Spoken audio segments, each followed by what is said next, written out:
Hello दोस्तों, मैं सोनी कुमारी आप सभी का अपना YouTube channel Soni super classes में स्वागत करती हूँ। तो दोस्तों हम लोग क्या पढ़ रहे थे? हिस्ट्री, क्लास 12th का हिस्ट्री पढ़ रहे थे। और चैप्टर कौन सा था? तो दूसरा था। और चैप्टर का नाम अगर कहा जाए तो क्या था? राजा, किसान और नगर। तो उसी का आज हम लोग लेक्चर यानी कि क्लास कितना देखेंगे? दूसरा को देखेंगे। दूसरी क्लास में आज हम लोग इसी चैप्टर को पढ़ेंगे। तो दोस्तों कल हम बताए थे आपको मगध महाजनपद के शक्तिशाली अथवा होने का कारण, यहाँ तक हम कल बताए थे। तो आज भी उसी के बारे में जानेंगे। तो यहाँ पे जो कही जा रही है, क्या कही जा रही है? तो जैन तथा बौद्ध लेखों के अनुसार मगध शक्तिशाली बनने का कारण, कल जो देखे थे सिर्फ शक्तिशाली होने का कारण यानी कि मगध महाजनपद शक्तिशाली होने का कारण क्या था, लेकिन आज जैन तथा बौद्धों के अनुसार से समझेंगे। तो जैन तथा बौद्ध लेखों के अनुसार मगध शक्तिशाली बनने का कारण क्या था, यानी कि लेख इन जैन और बौद्धों के अनुसार मगध जो है इतना शक्तिशाली कैसे था। तो देखिए यहाँ पे लिखी हुई है, क्या है? मगध का शक्तिशाली बनने का कारण विभिन्न शासकों यानी कि राजाओं की नीति है। क्या है? मगध जो इतना शक्तिशाली तो कैसे था? तो विभिन्न शासकों की यानी कि नीति था, इसीलिए था। उसके बाद में है, क्या है? जैन और बौद्धों के अनुसार अजातशत्रु जैसे प्रसिद्ध राजा बहुत ही महत्वाकांक्षी राजा थे, यानी कि अच्छे राजा होंगे। तो उसके बाद में क्या कही जा रही है, उसके आगे देखेंगे क्या है। तो यहाँ पे है, क्या है इधर? तो यहाँ पे कही जा रही है, क्या कही जा रही है? शुरुआत में राजगिरी यानी किसको कहा गया था? राजगीर को। राजगीर किसको कहा गया था? तो राजगीर को। तो यही पे यहाँ पे कही जा रही है कि शुरुआत में राजगिरी, यहाँ पे गृह होगा तो राजगिरी मगध की राजधानी थी। शुरुआत में राजगीर किसका राजधानी थी? तो मगध की। आपसे क्वेश्चन बनाकर पूछ दिया जाए कि शुरुआत में मगध की राजधानी कौन थी? तो राजगिरी थी, यानी राजगीर थी। तो उसके बाद में है, क्या है? तो राजगृह यानी कि राजगृह का अगर मतलब कहा जाए तो क्या है? तो राजाओं का घर। जैसे कि गृह मतलब क्या होता है? घर होता है। तो अजीब सी बात है। तो यही यहाँ पे कही जा रहा है कि राजगृह का मतलब क्या है? तो राजाओं का घर होता है। उसके बाद में क्या है? आगे चलकर 4वीं शताब्दी ईसा पूर्व में पाटलिपुत्र को मगध का राजधानी बनाया गया। आगे चलकर कब? तो 4वीं शताब्दी ईसा पूर्व। कौन सी शताब्दी? तो 4वीं शताब्दी। और किसको मगध की राजधानी बनाया गया? तो पाटलिपुत्र में। आपसे पूछ दिया जाए कि 4वीं शताब्दी ईसा पूर्व में मगध की राजधानी किसको बनाया गया, तो आप क्या लगाएंगे? पाटलिपुत्र। किसको? तो पाटलिपुत्र। उसके बाद में आगे क्या है? तो आगे यहाँ पे है, क्या है? प्रारंभिक, क्या लिखी हुई है? एक प्रारंभिक या आरंभिक साम्राज्य। कौन सा साम्राज्य के बारे में बताया जा रहा है? तो मौर्य साम्राज्य। कौन सा साम्राज्य? मौर्य साम्राज्य। तो यहाँ पे लिखी हुई है, इधर मगध का विकास हो रहा था, इसके साथ साथ मौर्य साम्राज्य अस्तित्व में आया। यानी कि कहने का मतलब है, हम आपको पहले ही बताए थे कि हड़प्पा सभ्यता जो थी शहरी थी, और ये वैदिक सभ्यता में ही हम लोग 16 महाजनपद को पढ़ रहे हैं। तो आपको बताए थे पहली क्लास में कि ये सभ्यता कैसी थी? ग्रामीण थी। तो यही यहाँ पे कही जा रहा है कि इधर मगध का विकास हो रहा था और इसी के साथ साथ कौन अस्तित्व में आया? तो मौर्य साम्राज्य। कौन आया? मौर्य साम्राज्य। उसके बाद में कही जा रही है चंद्रगुप्त मौर्य लगभग 321 ईसा पूर्व में मौर्य साम्राज्य का संस्थापक है। यानी कि चंद्रगुप्त मौर्य ने मौर्य साम्राज्य की स्थापना जो है कब किया? तो 321 ईसा पूर्व में। दोस्तों अगर ईसा पूर्व का मतलब आपको नहीं समझ में आ रहा है तो देखिए, ईसा पूर्व वह समय है जो ईसा मसीह के जन्म के पहले का समय।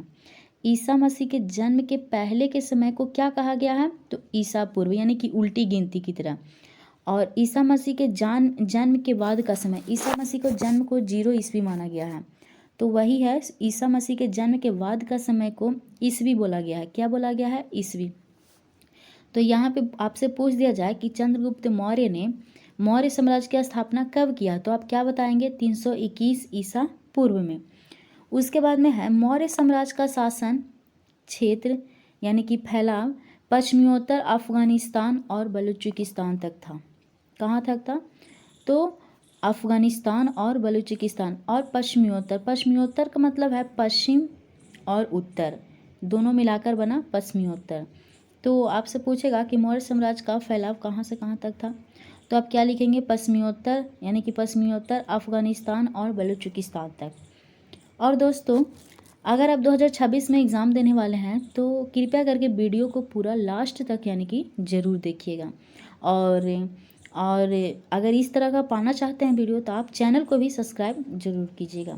तो आगे क्या कही जा रही है आगे देखेंगे। आगे है क्या है, आगे देखिए क्या है, कलिंग पर विजय अशोक ने पाई थी। कलिंग पर विजय कौन, आपसे ऑब्जेक्टिव बना के दे देगा कि कलिंग पर विजय कौन मौर्य साम्राज्य का शासक किया था, तो आप क्या लिखेंगे, अशोक। दोस्तों अगर कहा जाए कि चंद्रगुप्त मौर्य का अशोक कौन था, तो पोता था। और अशोक का अगर पिता कहा जाए तो बिंदुसार था। कौन था, बिंदुसार। तो यही यहाँ पे है, कलिंग पर विजय अशोक ने पाई थी। कौन पाई थी, तो अशोक ने पाई थी। उसके बाद में है कलिंग आधुनिक, यहाँ पे टाइपिंग थोड़ा सा मिस्टेक हो गई है। कलिंग जो है आधुनिक उड़ीसा में है। कहाँ में है, तो उड़ीसा में। आपसे पूछ देगा कि कलिंग जो है कहाँ में पड़ता है, तो आप आंसर क्या लगाएंगे, उड़ीसा। उसके बाद में देखिए आपसे पूछा जा रहा है किस मौर्य शासक ने कलिंग पर विजय प्राप्त किया था, तो अभी आप समझ गए होंगे तो इसका राइट आंसर लगा देंगे अशोक।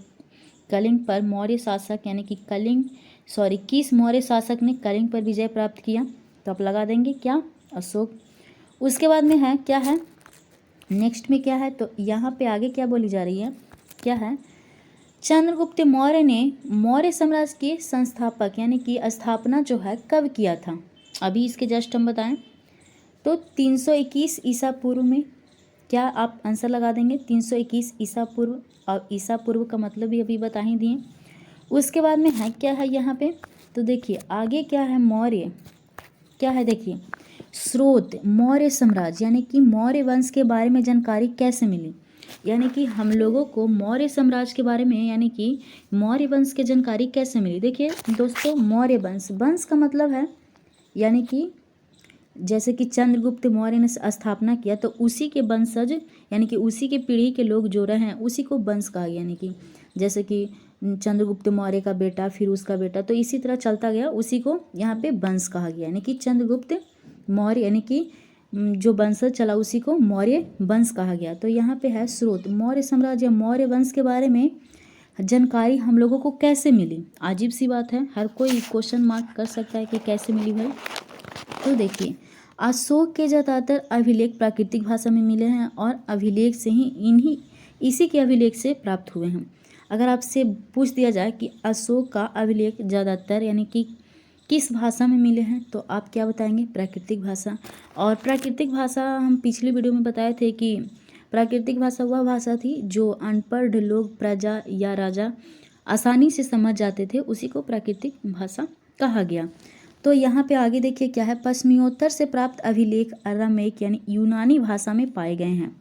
पश्चिमोत्तर से अभिलेख जो है, पश्चिमोत्तर में जो अभिलेख ही मिला उन अभिलेखों में कौन सी भाषा पाई गई, तो यूनानी भाषा और अरामेक भाषा।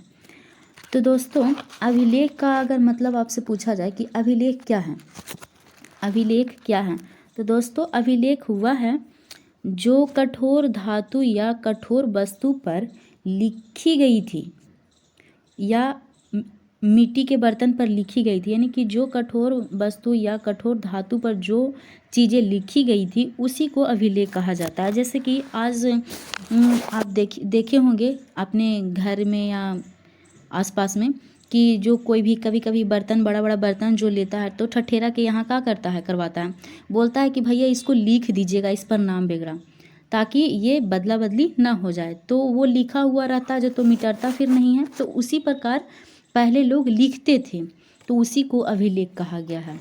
उसके बाद में है देखिए ज़्यादातर अभिलेख प्राकृतिक भाषाओं में ब्राह्मी लिपि में लिखे गए थे। क्या है, किस भाषाओं में, तो प्राकृतिक भाषाओं के ब्राह्मी लिपि में, यहाँ पे भी बताएं। और इसके बाद में भी यहाँ पे भी वही बात कही जा रही है कि ज़्यादातर अभिलेख प्राकृतिक भाषाओं के ब्राह्मी लिपि में लिखे गए थे। उसके बाद में नेक्स्ट में क्या है उसको देखेंगे।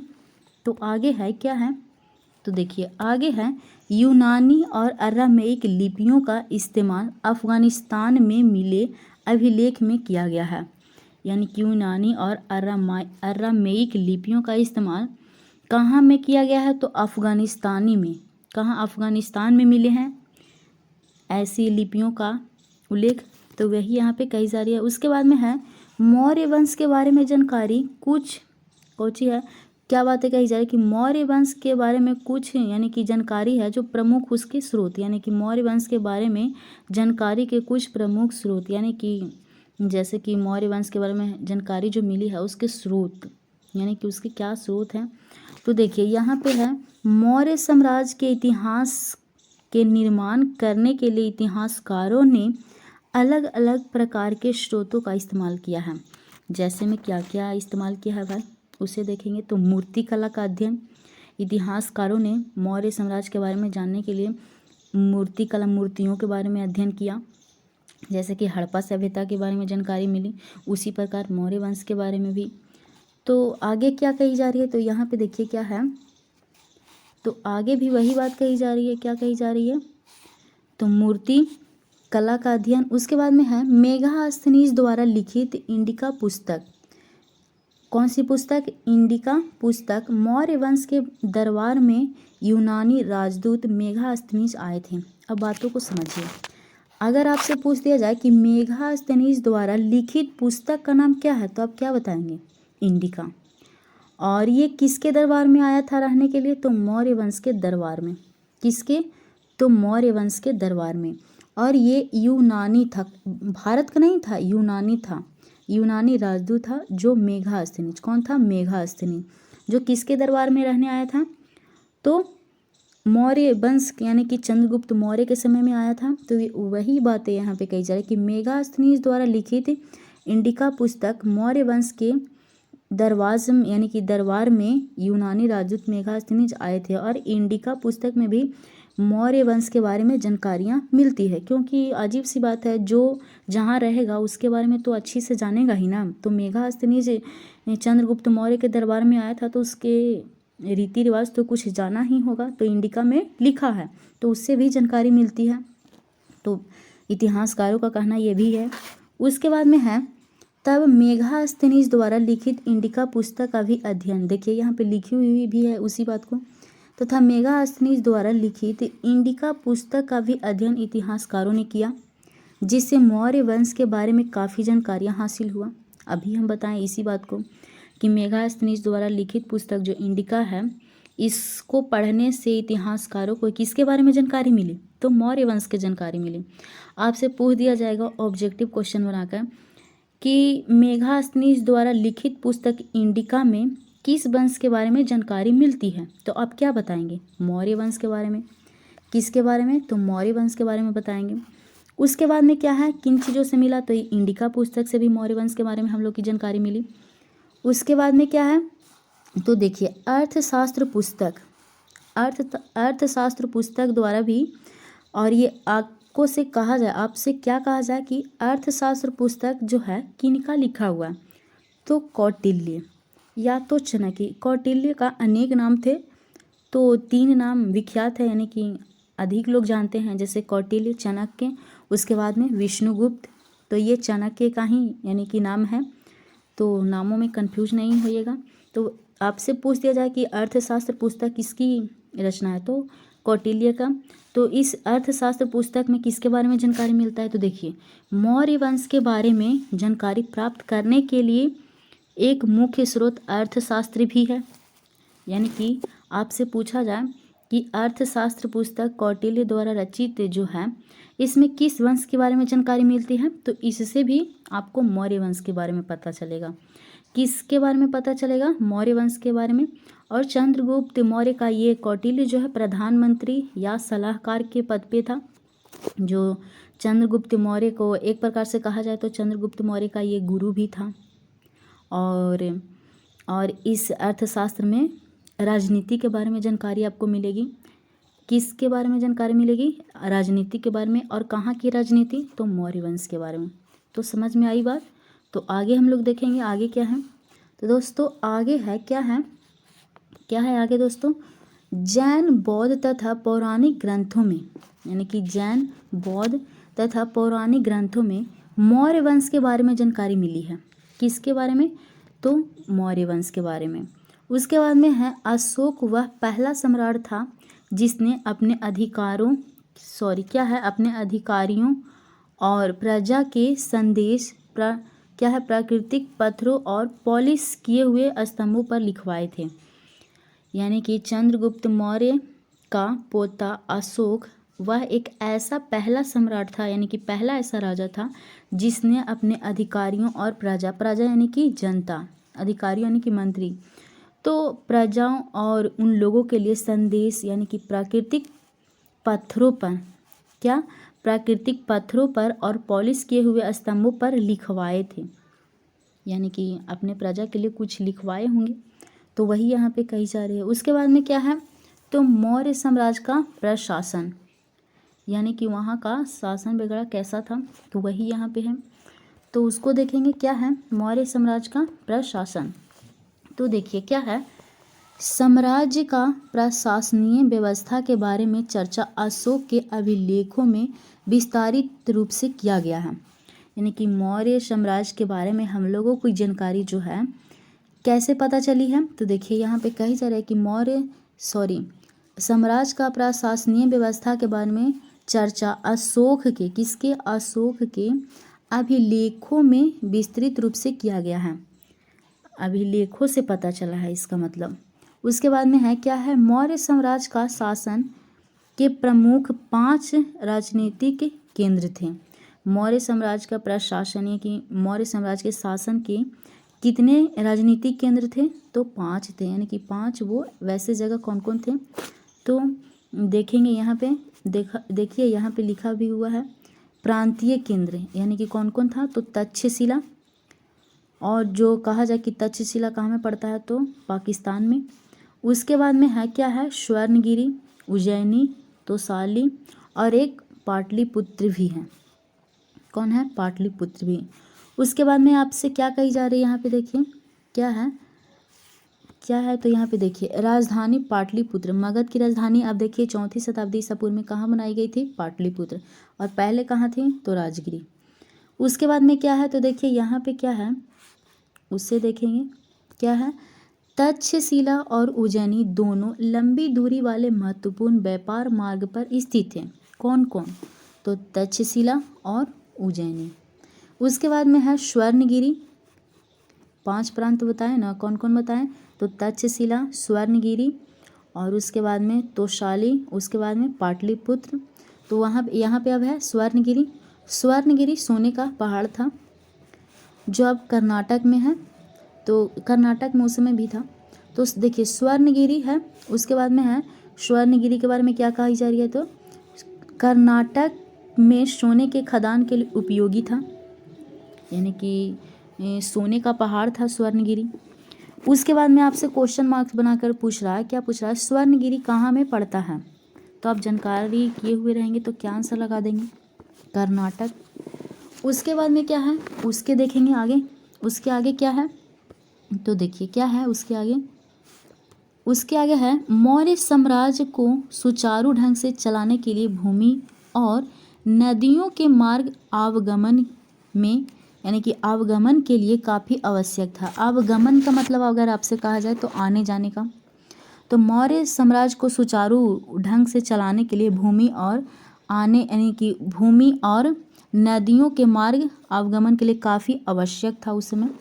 जैसे आज भी है, अजीब सी बात है कि किसी का घर बना और आने जाने का रास्ता ही नहीं है, तो वो फिर कैसे आगे जाएगा, यानी कि निकलेगा कैसे। तो वही यहाँ पे कही जा रही है कि मौर्य साम्राज्य को सुचारू ढंग से चलाने के लिए भूमि और नदियों के मार्ग आवागमन के लिए काफ़ी आवश्यक था। उसके बाद में आगे क्या है, तो उसके बाद में आगे है क्या है दोस्तों, आगे तो मौर्य साम्राज्य इतना महत्वपूर्ण क्यों था। आपसे कहा जा रहा है कि मौर्य साम्राज्य जो है इतना महत्वपूर्ण क्यों था भाई। अजीब सी बात है, जैसे कि किसी के बारे में अगर कोई पूछता है कि वो आदमी इतना मतलब अच्छा था, कोई बोलते बोलते कह दिया, तो भाई इतना अच्छा क्यों था, कैसे था, लोग पूछेगा ना। तो उसी प्रकार यहाँ पे कही जा रही है कि मौर्य साम्राज्य इतना महत्वपूर्ण क्यों था। आप बताइए इतना महत्वपूर्ण क्यों था। तो देखिए क्या है, जब इतिहासकारों ने 19वीं सदी में, कौन सी सदी, 19वीं सदी, अभी अभी कौन सा सदी चल रही है, तो 21वीं सदी। सदी का मतलब क्या है दोस्तों, तो 100 वर्ष को एक शताब्दी बोला जाता है। तो ये कब की बात है, 19वीं, उसी समय हड़प्पा सभ्यता भी खोज हुई थी, तो उसी समय यानी कि 19वीं सदी यानी कि कब की बात कही जा रही है, तो समझिए कि गांधी जी का समय की बात कही जा रही है। तो कही जा रही है कि जब इतिहासकारों ने 19वीं सदी में इतिहास लिखना शुरू किया तो इतिहास का प्रमुख कालखंड मौर्य साम्राज्य को कही जा रही है। इसमें इतिहास का प्रमुख कालखंड मौर्य साम्राज्य को माना गया है। किसको माना गया है, तो मौर्य साम्राज्य को माना गया है। इस समय भारत ब्रिटेन के अधीन था, यानी कि किसके अधीन था, तो ब्रिटेन के अधीन था, अर्थात औपनिवेशिक देश था। भारत कैसा देश था, औपनिवेशिक देश था। उसके बाद में आगे क्या है, तो आगे है क्या है, आगे क्या कही जा रही है, आगे इतिहासकारों को आभास हुआ कि, क्या कहा, इतिहासकारों को आभास हुआ कि अशोक बहुत शक्तिशाली शासक था। कैसा साथी, मतलब कि कहा जाए कि कैसा शासक था, तो इतिहासकारों को आभास हुआ कि अशोक बहुत शक्तिशाली शासक था। उसके बाद में है 20वीं सदी को राष्ट्रवादी नेताओं ने, क्या है, 20वीं सदी के राष्ट्रवादी नेताओं ने भी अशोक की प्रेरणा का स्रोत माना। किसका स्रोत माना, तो प्रेरणा का किसका, तो अशोक का स्रोत माना, और इसके किए गए कर्म से सीख लेने की चेष्टा की। क्या किया गया, तो सीख लिया। जैसे कि कोई व्यक्ति अगर अच्छे कर्म करता है तो नहीं, लोग उससे प्रेरणा लेता है, सीख लेता है कि फलना व्यक्ति इस तरह से अच्छे कार्य किया। तो उसी प्रकार यहाँ पे 20वीं सदी की बात कही जा रही है कि 20वीं सदी के राष्ट्रवादी नेताओं ने भी अशोक की प्रेरणा का स्रोत माना और इसके किए गए कर्म से सीख लेने की चेष्टा की। उसके बाद में है क्या है, मौर्य साम्राज्य 100 साल तक ही चला। मौर्य साम्राज्य जो है, आपसे पूछ दिया जाए कि मौर्य साम्राज्य कितना साल तक चला, तो आप क्या बताएंगे, 100 साल। 100 साल तक चल पाया। यह उपमहाद्वीप के सभी क्षेत्रों में नहीं फैल पाया। कहा जा रहा है कि जो मौर्य साम्राज्य है जो 100 बरस ही चल पाया और उपमहाद्वीप के सभी क्षेत्रों में ये नहीं फैल पाया, इसलिए समझिए कि 100 बरस चला होगा। उसके बाद में आगे क्या है, तो आगे है क्या है दोस्तों, आगे तो यहाँ पे है, यहाँ तक कि साम्राज्य के सीमा के अंदर भी अशोक का नियंत्रण एक समान नहीं था और यह धीरे धीरे कमज़ोर पड़ने लगा। जब कोई देश मजबूत कब रहेगा, जब कोई भी देश मजबूत तब रहेगा जब बाहरी देशों को अंदर ना आने देने का रोजगार हो, यानी कि मतलब कि कहा जाए तो औजार कहा जाए कि हो। जैसे कि आज भारत की बात कही जाए तो भारत में अगर मान लिया जाए कि कुछ भी औजार ना रहे तो हमारे सीमा के अंदर तो लोग ऐसे ही प्रवेश कर जाएंगे और हम लोग के लिए घातक हो सकता है। तो यही यहाँ पे कही जा रही है कि यहाँ तक कि साम्राज्य सीमा के अंदर भी अशोक का नियंत्रण एक समान नहीं था और यह धीरे धीरे कमज़ोर पड़ने लगा। कौन, मौर्य साम्राज्य, किसके समय में, तो अशोक के समय में। उसके बाद में कह रहा है कि यूनानी स्रोतों के अनुसार मौर्य सम्राट के पास 6 लाख पैदल सैनिक और 30,000 घोड़सवारी हाथी थे। यानी कि यूनानी स्रोतों के अनुसार, किस स्रोत के अनुसार, यूनानी स्रोतों के अनुसार मौर्य साम्राज्य के कितने पैदल सैनिक थे, तो 6 लाख। कितने, 6 लाख। और घोड़सवारी कहा जाए तो 30,000। कितने, तो 30,000 था। तो उसके बाद में आगे क्या है, तो आगे है अशोक का धम। यहाँ पे एक और म छूट गया है टाइपिंग में। अशोक का धम क्या है, अशोक का धम भी बहुत फेमस रहा है। अब कहा जाए तो क्वेश्चन भी इससे बहुत करता है बोर्ड एग्जाम में। तो यहाँ पे है अशोक का धम, अशोक का धम है। तो यहाँ पे है, अशोक ने अभिलेखों के माध्यम से धम का प्रसार किया। यहाँ पे मिस्टेक है टाइपिंग में। अशोक ने अभिलेखों के माध्यम से धर्म का प्रचार प्रसार किया। तो धर्म क्या है उसके बारे में हम लोग अभी जानेंगे। अशोक के धर्म के अनुसार बड़े प्रति आदर क्या था, तो आदर। और धर्म एक प्रकार से कहा जाए तो क्या था, तो धर्म था, जिससे लोगों को एक संदेश पहुंचाना चाहते थे अशोक। कहा जा रहा है कि अशोक के धर्म के अनुसार बड़े के प्रति आदर क्या रखनी चाहिए, आदर। और उसके बाद में सन्यासियों और ब्राह्मणों के प्रति उदारता क्या रखनी चाहिए, उदारता अर्थात सहानुभूति। और उसके बाद में सबको और दासों के साथ अच्छा व्यवहार रखना चाहिए, यानी कि सभी के साथ अच्छा व्यवहार रखना चाहिए। साथ ही दूसरों को धर्म का सम्मान करना, यानी कि दूसरे धर्मों का सम्मान भी करना चाहिए, यही बता रहे थे वो अपने धर्म में। उसके बाद में आगे क्या है, तो आगे है धर्म के प्रचार करने के लिए धर्म महामात्रों को नियुक्ति की गई थी। किसकी, तो धर्म के प्रचार भी जस्ट हम बताएं कि धर्म एक प्रकार से था धर्म। तो धर्म के प्रचार करने के लिए धर्म महामात्रों की नियुक्ति की। उसके बाद में आगे क्या है, तो देखिए आगे है क्या है, आगे अशोक का धर्म यानी कि धर्म किसे कहते हैं, किसे कहते हैं ऐसे करके पूछ दिया। तो धर्म है साधुता, बहुत से अच्छे कल्याणकारी कार्य करना, अच्छे अच्छे कार्य करना, कोई पाप ना करना। और उसके बाद में मृदुता, दूसरों के प्रति व्यवहार में मधुरता लाना, दया दान तथा क्या है, सुचिंता। धर्म है प्राणियों का क्या है, वध न करना, किसी भी प्रकार की जीव हिंसा न करना, माता पिता तथा बड़ों की आज्ञा मानना। तो ऐसा धर्म में कहा गया है। और ये धर्म का प्रचार अशोक ने कब किया था, जब कलिंग पे विजय किया था। और उस कलिंग विजय में अशोक विजय प्राप्त किया था, फिर भी उसका मन दुखी हुआ था। क्यों हुआ था, क्योंकि बहुत सारे लोगों की हत्या हो गई थी, जान चली गई थी। उसी समय अशोक का हृदय परिवर्तन हुआ था और धर्म के बारे में लोगों को प्रचार प्रसार किया कि हमें हिंसा नहीं करनी चाहिए, किसी को हत्या नहीं करनी चाहिए। तब अशोक का हृदय यानी कि कहा जाए हृदय परिवर्तन हुआ था। उसके बाद में आगे क्या जानकारी है, तो दोस्तों और आगे इसका कोई जानकारी नहीं है अभी फ़िलहाल में। कल हम इस वीडियो पर आगे देखेंगे कि और क्या क्या इस दूसरा चैप्टर में होगा। तो दोस्तों कैसी लगी मेरी वीडियो, अगर अच्छी लगी हो तो वीडियो को लाइक करें और चैनल को ज़रूर सब्सक्राइब कीजिएगा। फिर मिलूँगी नेक्स्ट वीडियो में। थैंक यू, धन्यवाद।